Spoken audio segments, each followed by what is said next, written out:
Olá, olá, meus queridos alunos e alunas, tudo bem com vocês? Sou o professor Martinez e na aula de hoje nós vamos estudar um pouquinho sobre alguns exemplos, exercícios aí do conteúdo de probabilidade, do conteúdo de estatística e do conteúdo de princípio fundamental da contagem aí, para a gente rever melhor os últimos estudos aí que a gente teve nas últimas semanas. Então, vamos lá para o nosso caderninho aqui, ó. Primeiro vamos ver exercícios de probabilidade. Então, lembrando, probabilidade, qual que é a ideia central? A gente primeiro precisa saber quais são os casos favoráveis, depois de achar os casos favoráveis, nós precisamos saber qual que é o caso total de possibilidades ali dentro dele, tá? Então vamos lá. Se lançarmos dois dados ao mesmo tempo, qual a probabilidade de dois números iguais ficarem voltados para cima? Então, primeira coisa que a gente tem que achar é o tal do N de A, ou seja, número de casos favoráveis. Para isso, a gente tem que saber quantos são os resultados em que eu tenho dois números voltados para cima iguais. Que seria o quê? Seria o 1 e o 1, o 2 e o 2, o 2 e o 2, seria o 3 e o 3, o 4 e o 4, o 5 e o 5, 5 e 5, e o último seria o 6 e o 6. Então eu tenho 6 casos favoráveis, então meu N de A seria 6. Agora tem que saber o N, o número de casos totais. Eu vou lançar dois dados, então eu vou lançar o primeiro dado e o segundo dado aqui. O primeiro dado a gente sabe que pode sair os números de 1 até 6, então temos 6 possibilidades. O segundo dado também pode sair 6 possibilidades, e a gente, pelo princípio fundamental da contagem, multiplicamos os dois. 6 vezes 6 vai dar 36. Então a minha probabilidade de acontecer o meu evento A, probabilidade de acontecer o evento A, vai ser o quê? Vai ser 6 sobre 36. Simplificando por 6 aqui, né? Vai dar 1/6. Beleza? Podem deixar em forma de porcentagem ou, caso vocês queiram, peguem a calculadora e dividam os dois aí. Beleza? Próximo exemplo que nós temos aqui. Sorteamos um número de 1 a 20. Qual a probabilidade desse número ser múltiplo de 2? Tá? Então eu tenho que o meu N de A aqui agora. Vamos tentar achar esse N de A aqui. N de A é o número de casos favoráveis, ou seja, eu quero saber o número de múltiplos de 2, né? Número múltiplos de 2, de 1 até 20, tá? Então é quem? É o 2, o 4, 6, o 8, o 10, o 12, o 14, 16, o 18 e o próprio 20. Então eu tenho 10 números, né? Ou seja, a metade dos números aí, claro, são múltiplos de 2. Então meu N de A aí tem que ser 10. E o meu N, que é o número total de possibilidades aí, tem que ser 20. Por quê? Porque são todos os números sorteados de 1 até 20. Então a probabilidade de acontecer o meu evento A vai ser nada mais nada menos do que 10 sobre 20. Simplificando por 10, corta o zero. Então 1 sobre 2. Podem deixar o resultado através de fração ou, caso vocês queiram, usar a calculadora aí para dividir para achar o resultado. Último exemplozinho aqui de probabilidade. Em uma experiência aleatória, foi lançado 2 vezes um dado. Considerando que o dado é equilibrado, qual a probabilidade de se obter a soma dos lançamentos igual a 5? Então agora, a soma do lançamento dos nossos dados tem que dar 5. Então vamos lá, os nossos N de A, ou seja, o número de casos favoráveis. Então a soma tem que dar 5. Pode sair quais resultados no dado, gente?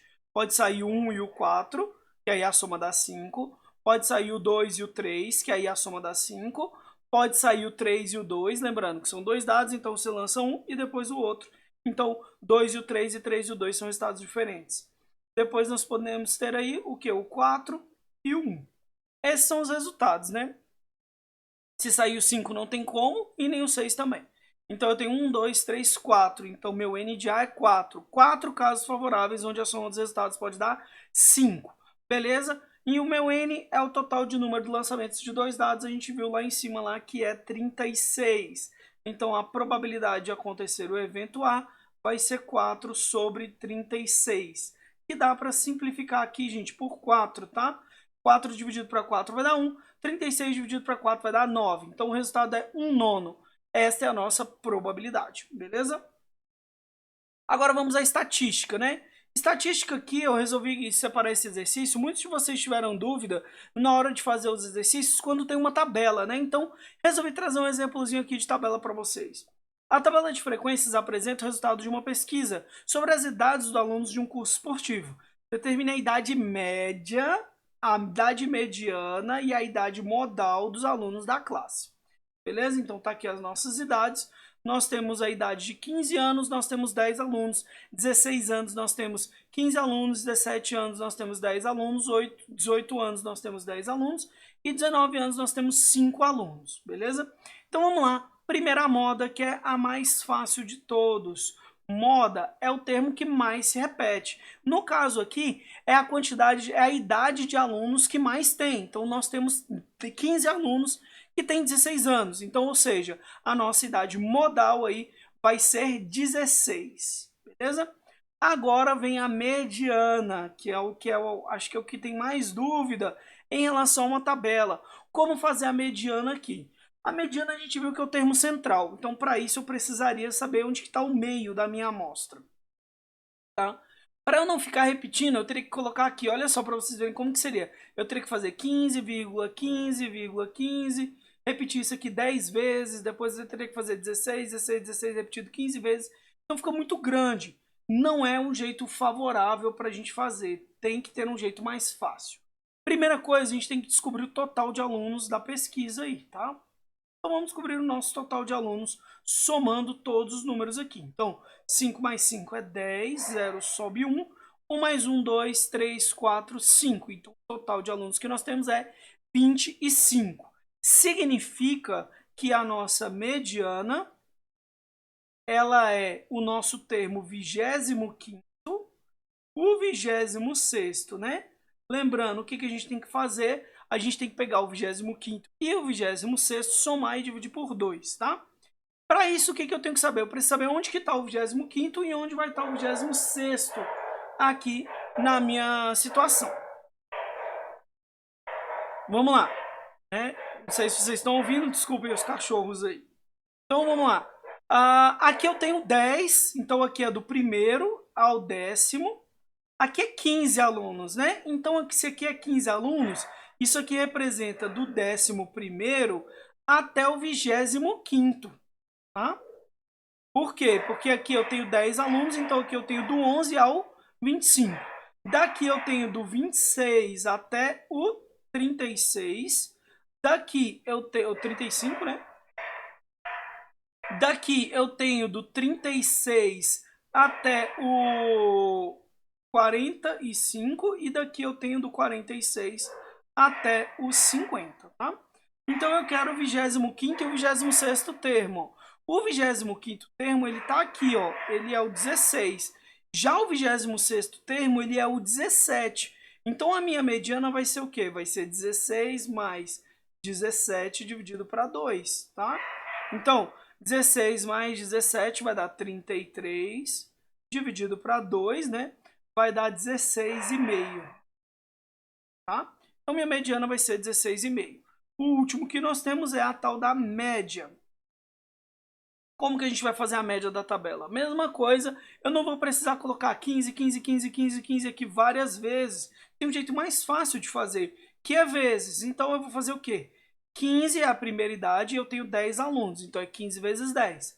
Mais 16 vezes 15, mais 17 vezes 10, mais 18 vezes 10, mais 19 vezes 5. Eu vou pegar todos esses resultados, somá-los e dividir por 50, que é o meu total de alunos, tá? Então a minha média aí vai ser o quê? 15 vezes 10 é 150, mais 16 vezes 15, né? Ó, fazendo na calculadora aí, ó, 16 vezes 15 vai dar 240. Então, 240 mais 17 vezes 10, 170, mais 18 vezes 10, 180, e 19 vezes 5 aí, 19 vezes 5, vamos fazer aqui na calculadorinha, 19 vezes 5 vai dar 95, mais 95, tudo isso aqui por 50. Então a minha média vai ser quanto? Vai ser somando esses valores, né? Então vai ser 150 mais 240 mais 170 mais 180 mais 95 vai dar 835 dividido por 50. 835 dividido por 50 vai dar 16,7. esta é a média de idade das nossas frequências aqui, da tabelinha, beleza? Espero que tenha entendido aí, gente. Como que faz quando tem uma tabela, não é muito diferente de quando tem uma lista de resultados, não. E o último que nós temos aqui na aula de hoje é o princípio fundamental da contagem, tá? Então vamos ver aqui alguns exemplos de princípio fundamental da contagem e fazer exercícios, né? Fazê-los, resolvê-los. Então, João está em um hotel e pretende ir visitar o centro histórico da cidade. Partindo do hotel, existem 3 linhas de metrô que levam ao shopping e 4 ônibus que se deslocam do shopping para o centro histórico, né? Então, de quantas maneiras diferentes o João pode sair do hotel e chegar até o centro histórico? De quantas maneiras diferentes? Então vamos analisar aqui, ó. E saindo do hotel para o shopping, ele tem 3 possibilidades de metrô, né? Tem o primeiro metrô, o segundo e o terceiro. Do shopping para o centro histórico, ele tem 4 oportunidades de ônibus. Então, para vocês entenderem como é que funciona o princípio fundamental da contagem, pense o seguinte: se ele escolhesse o metrô 1, ele teria 4 possibilidades de ônibus. Se ele escolhe o metrô 2, ele também vai ter 4 possibilidades. E se ele escolhe o metrô 3, também vai ter 4 possibilidades. Somando todas, daria o quê? 4, 8, 12. Ou, de uma maneira mais simples, o princípio fundamental da contagem. A gente pega a quantidade de possibilidades do primeiro, do segundo, do terceiro, de quantos tiver, e multiplica os dois. Então, 3 vezes 4 é 12. Então, quer dizer que tem 12 possibilidades dele sair do hotel e ir para o centro histórico utilizando 3 linhas de metrô e 4 linhas de ônibus, beleza? Último exemplozinho que nós temos aqui, ó. Um restaurante possui em seu cardápio 2 tipos de entrada, 3 tipos de prato principal e 2 tipos de sobremesa, né? Então vamos lá, quantos menus poderiam ser montados para uma refeição com uma entrada, um prato principal e uma sobremesa? Então vamos lá, eu tenho aqui primeiro a minha entrada, depois eu tenho meu prato principal.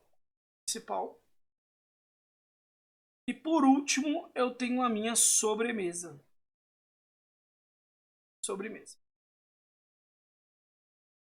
Certo? Então, para minha entrada, são 2 tipos que ele falou que tem. Para o prato principal, são 3 tipos. E para a sobremesa, são 2 tipos.